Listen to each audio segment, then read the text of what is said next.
Bonjour tout le monde et bienvenue sur Road to Magic, la chaîne dans laquelle vous suivez mon apprentissage de l'univers. Là je me suis dit qu'il était peut-être temps de parler en fait de la structure d'une carte et d'essayer de la lire ensemble. Donc encore une fois je suis vraiment en découverte, donc on va regarder un peu comment est composée une carte et du moins vous me direz si j'en ai compris quelque chose. Donc là j'ai pris le vétéran Benalian puisque je trouvais ça intéressant vu qu'il a quand même pas mal de critères assez particuliers, à commencer par déjà son attaque et sa défense. Alors je sais du coup c'est attaque et endurance je crois, c'est mes restes de Yu-Gi-Oh! J'ai toujours tendance à dire défense, mais donc 2. On a également en haut à droite le nombre de mana requis pour l'invoquer. Donc là, si j'ai bien compris, et c'est là que j'aurais besoin de vous, il s'agit bien donc de 2 mana, peu importe lesquels, plus un mana de lumière. Donc c'est pas 2 mana de lumière requis, c'est vraiment 2 mana normaux plus un mana de lumière. Ce qui fait que il faut du coup 3 mana pour l'invoquer. Il a également un effet, cet effet c'est qu'à chaque fois qu'il attaque, il gagne +1 jusqu'à la fin du tour.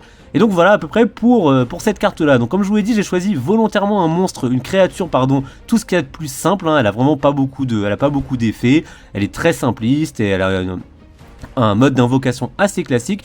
Mais voilà comment on comprend donc à mon sens une carte Magic. Donc en haut à droite, le requis pour l'invocation, son petit nom, son style, donc créature, ça peut être artefact, mais tout ça on le verra prochainement. Sa description si elle en a une, donc là il y a toujours une petite histoire, l'illustrateur en bas à gauche avec l'édition, donc là c'est 2011, et du coup son effet spécial si elle en a un, et enfin le plus important, son endurance et sa défense, enfin son attaque et son endurance en bas à droite. Et donc voilà comment on lit une carte Magic, en tout cas au début. Voilà, si cette vidéo vous a plu et si je me suis trompé, dites-moi en commentaire, abonnez-vous, et moi je vous dis à la prochaine.